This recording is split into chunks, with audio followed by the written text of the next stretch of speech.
네, 시장에 관심과 돈이 모이는 곳의 전략, 머닝 전략입니다. 오늘은 신한투자증권 강남대로 금융센터 백승용 PB 함께 하겠습니다. 어서 오십시오. 네, 안녕하십니까. 주가 오른 날 와도 기분 좋지만 사실은 빠질 때 이럴 때 더 전문가들의, 촉 있는 분들의 얘기를 듣고 싶거든요. 잘 오셨고요. 일단은 시장 얘기 조금 하면 어쨌든 변동성이 나오고 좀 조정입니다. 오늘 나오는 조정, 반도체라든지 뭐 전체적인 시장 조정은 뭐 그냥 이길 수 있는 좀 가벼운, 소위 뭐 사도 되는 조정입니까? 아니면 현금을 좀 늘려야 되는 그런 조정입니까? 사실 최근에 글로벌 시장을 봤을 때 네. 조정이 나왔을 때 그 폭이 가팔랐습니다. 네. 그 이유는 역대 상승장을 봤을 때 힌트를 얻을 수 있는데요. 상승이 가파를 때일수록 하락이 더 세게 나온다라는 게 맞습니다. 네. 그럼에도 불구하고 올해 국내 시장은 조금 다를 것으로 보고 있는데요. 그 이유는 아무래도 예탁금 잔고에 네. 있다고 생각을 합니다. 사실 여기 저도 그렇고 많은 분들이 이런 시장을 경험해 보신 적이 없으실 텐데요. 예탁금 110조 처음 봤죠. 네. 이게 사실 총알이 엄청 많다는 겁니다. 네. 저는 지금 사실 PB 생활을 하면서 지점에 있잖아요. 네. 근데 지점에 있으면서 이 110조가 쌓였음에도 불구하고 여전히 돈을 갖고 오시는 분들이 많습니다. 뭐 일례로는 은행에선 조금 위기라고 하죠. 그만큼 국내 증시 시장이 탄탄하고 오히려 빠질 새일수록 실적이 나오는 종목들 위주로 매수를 해야 되는 게 아닌가라는 의견을 갖고 있습니다. 네. 특별히 이제 뭐 반도체나 대형주는 워낙 뭐 잘 가고 있고 뭐 이론의 여지가 없고 투자자 입장에서 뭔가 좀 더 상대적인 수익률을 얻을 수 있는 쪽이 코스닥 쪽이고 전통적으로 코스닥은 뭐 바이오, 2차 전지 그리고 뭐 부품입니다만 바이오는 좀 약하고 2차 전지가 마침 오늘 에코프로 그룹주들이 실적 발표도 하고 컨퍼런스 콜도 하는 모양입니다. 2차 전지에 대한 이야기 또 코스닥 시장 전략 좀 알려주세요. 네. 네, 2차 전지 같은 종목들이 최근에 엄청 많이 빠르게 성장을 했는데요. 네. 시장은 실적에 주목하는 것보다는 좀 더 자극적이고 시장의 새로운 테마에 주목을 하는 것 같습니다. 최근에 로봇에 AI 로봇이 그렇죠. 화두가 예. 되고 있고 로봇에 배터리가 들어간다라는 테마와 함께 배터리 주가들이 올라가고요. 전고체 배터리 얘기가 나오면서 올라가고 ESS라는 새로운 먹거리를 찾으면서 올라가고 네. 이처럼 지금은 이런 오늘 실적 발표도 중요하겠지만 실적 발표보다는 시장을 얼마나 자극적이고 좀 더 이렇게 땡겨올 수 있는 모멘텀이 뭐가 있을지에 조금 주목을 해보는 게 좋을 것 같습니다. 기대감, 그죠? 맞습니다. 모멘텀. 그러면 2차 전지는 대체적으로 좋게 보신다는 얘기입니까? 아니면 시장 수익률을 능가하기는 좀 어렵다고 보십니까? 저는 네. 개인적으로 2차 전지가 조금 조심스러운 말인데 지금 괜찮게 보고 있습니다. 네. 그 이유는 여러 가지 이유가 있지만 어쨌든 시장의 믿음이라고 생각을 하는데요. 작년 이재명 대통령 정부가 코스피 5천을 간다라고 했을 때 코스피 5천을 만들었습니다. 거기서 시장은 학습 효과가 있을 것이고요. 네. 지금 코스닥 3천을 외치고 있습니다. 이런 와중에 코스닥 3천을 외치고 그 근거 중 하나가 성장주, 펀드, 국민참여 펀드가 있지 않습니까? 그 펀드의 대부분은 성장주입니다. 성장주들은 대부분 코스닥에 상장되어 있고요. 코스닥의 큰 비중을 차지하는 게 배터리 기업이기 때문에 조금 수혜를 받을 수 있지 않을까 생각합니다. 네.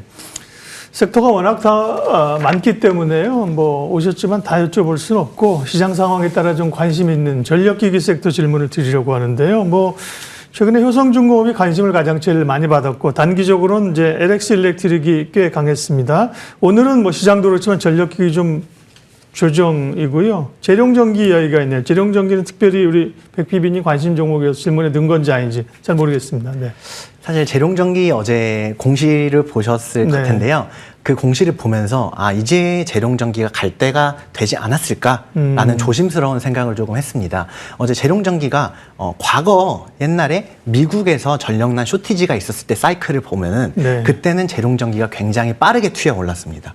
근데 최근 사이클에서는 조금 부진한 모양이 있었는데요. 그 이유는 중대형 이 변압기에 대한 수요가 조금 부재한 상황이었고 그렇기 때문에 멀티플을 조금 할인받아서 들어가는 경향이 있었습니다. 네. 지금 재룡전기가 한 10배 정도 받고 있는데 다른 LS일렉이나 효성중공업 그런 친구들을 보면 훨씬 세게 움직이는 모습을 조금 볼 수 있고요. 그렇기 때문에 지금 재룡전기가 멀티플 리레이팅 구간에 들어가지 않았을까.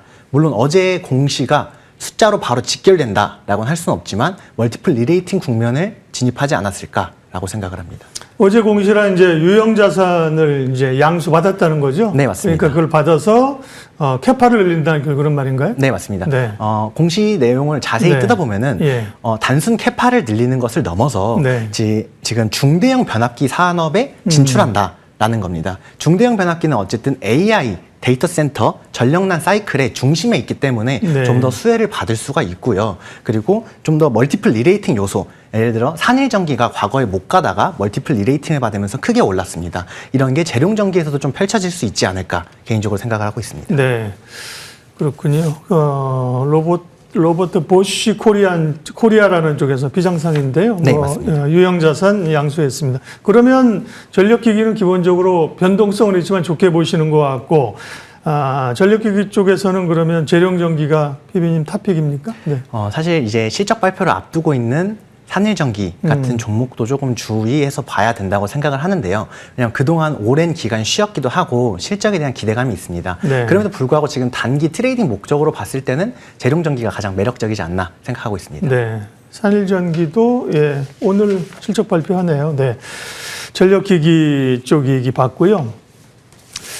관심주 예, 가죠. 또 리뷰할 종목까지 있으니까 오늘 백승용 PB의 관심주 알려주십시오. 네. 네, 제 관심주는 삼영이라는 기업인데요. 삼영, 네. 이 기업은 커패시터 필름을 주 산업으로 하고 있는 기업입니다. 네. 최근에 커패시터 관련된 모멘텀이 굉장히 잘 나오고 있는데 이 친구 같은 경우도 커패시터 필름 을 영위하고 있어서 최근에 주가가 바닥을 찍고 올라오는 모습을 보이고 있습니다.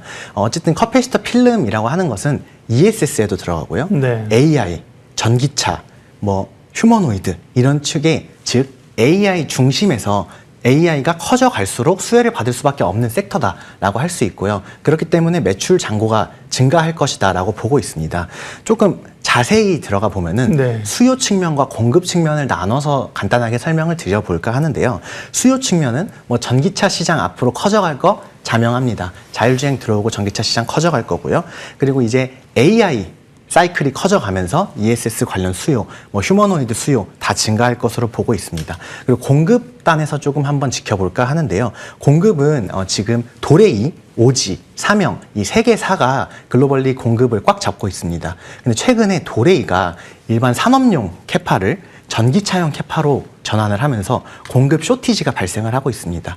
이에 맞춰서 삼영은 선제적 대응을 했고요. 그럼에도 불구하고 지금 가동률은 거의 최대치로 올라와 있는 상황입니다. 그렇기 때문에 계속 지속해서 성장을 할 수 있고 신규 진입자 같은 경우는 수율을 잡는데 최소 3년에서 5년까지 걸릴 것으로 보고 있습니다. 그렇기 때문에 이 종목이 수혜를 받을 수 있지 않을까 라고 생각해서 가져왔습니다. 커패시티 하면 엊그저께도 이제 비나텍 이런 종목이 맞습니다. 관련된 거잖아요. 네. 그 관련된 이제 필름, 맞습니다. 소재 쪽인 거예요. 소재, 네, 그죠? 예, 소재 쪽입니다.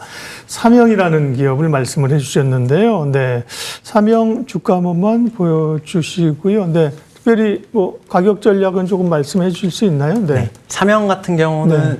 제가 사실 방송을 준비할 때 전날 준비를 해오거든요. 그래 오늘 그렇겠네. 예. 오늘 이렇게 떠오를지 몰랐는데 네. 조심스럽게 목표 주가를 제시드리면은 10,000원 그리고 손절가는 5,500원 정도를 잡으면 좋지 않을까 생각을 하고 있습니다. 네. 그 이유로는 지금 도레이 같은 친구들이 지금 멀티플이 17배에서 18배 정도 받고 있습니다. 그럼에도 불구하고 삼영은 멀티플을 굉장히 할인을 받고 있고요. 이 멀티플 리레이팅이 되면서 조금은 상승할 수 있지 않을까 하는 생각을 갖고 있습니다. 네. 그리고 얼마 전에 방송 통해서 HVM을 소개를 해주셨다고요. 이게 목표가를 달성하고 이제 우주항공 쪽이잖아요. 이제 목표가를 달성하고 나서 오늘 우주항공 전체적으로 조정이 좀 크게 나오는 상황이어서 HVM 리뷰 잠깐 오신 길에 좀 해주시겠습니까? 네, HVM 같은 경우는 이제는 보유자의 영역인 종목으로 넘어갔었습니다. 근데 이제는 오늘 하락을 보면서 그동안 탑승하지 못했던 분들에게 기회를 주는 거일 수도 있겠다라는 생각이 조금은 들었는데요. 오늘 하락한 이유를 보면은 사실 미국에 있는 로켓랩을 비롯해서 글로벌 우주 기업들이 크게 하락을 하는 모습을 보였습니다. 그 영향을 피해갈 수는 없었을 것이다 라고 생각을 하고요. 사실 근데 제가 지난번 방송에서도 말씀을 드렸지만 모멘텀은 스페이스X 상장 모멘텀이 존재하고요. 이를 넘어서 HVM을 피하는 로켓랩, 뭐 플래닛랩스 이런 친구들이 아닙니다. 사실 HVM의 피해는 ATI, CRS 같은 종목이고요. 그 친구들은 지금 미국에서도 주가가 계속 연일 상승을 하는 모습을 보이고 있습니다. 그렇기 때문에 오히려 이렇게 하락을 할 때 단기적으로 많이 올라가서 부담이 돼서 못 사셨던 분들이 사기엔 좋다라고 말씀드릴 수 있을 것 같습니다. 네. 공격적이시네. 많이 올랐거든요, 사실은. 맞습니다. 차익 실현 좀 하고 그런데 사실 뭐 그동안 사기 어려운 구간이었는데 오히려 살 분들은 뭐 살 수 있는 구간 기회를 준다고 보셨고, 시간이 돼서 마지막으로 반도체 질문 좀 드릴게요. 어쨌든 네. 시장의 핵심 반도체이고요. 미국이 어제 반도체 주준이 많이 빠졌는데 국내 반도체주는 그래도 뭐 삼성전자, 하이닉스를 포함해서 믿음이 있습니다. 반도체주 전략 좀 주십시오. 사실 반도체주 뭐 반도체 그 큰 기업을 사야 된다, 아니면 소부장 기업을 사야 된다, 여러 논쟁들이 많은데요. 저는 개인적으로 그냥 삼성전자, 하이닉스를 계속 들고 가는 게 좋지 않을까. 지난번 방송에서도 제가 이 달리는 말에서 절대 내려서는 안 된다라는 말씀을 드렸어요. 사실 삼성전자, 하이닉스가 내년에는 뭐 컨센서스가 다 다르지만 200조 가까이, 200조는 안 되지만 200조 가까이 벌 것으로 보고 있습니다. 그리고 코스피 5천을 달성했음에도 불구하고 코스피의 P/E 레이쇼가 그렇게 많이 오르지 않았어요. 그 이유는 EPS 그로스가 굉장히 컸기 때문이거든요. 그만큼 밸류에이션 부담이 없는 것이 사실이고, 그렇기 때문에 단기 노이즈가 꼈을 때 오히려 조금 공격적이다라고 생각하실 수도 네. 있는데, 이럴 때 사지 않으면 언제 살 수 있겠는가? 실적이 뒷받침되는 종목들은 사실 이럴 때 사야 된다고 생각을 합니다. 어제 APR 같은 경우도 실적이 나왔는데 빠졌죠. 제로 나왔죠. 네, 예. 그러고 다시 조금 올리는 예. 모습을 보이고 있는데, 실적에 대한 믿음만 있으면 이 시장을 이겨낼 수 있지 않을까 생각하고 있습니다. 네. 시장에 대한 이야기 또 종목이 강하십니다. 종목 이야기들 신한투자증권 강남대로 금융센터 백승용 PB 함께했습니다. 와주셔서 고맙습니다. 네, 감사합니다.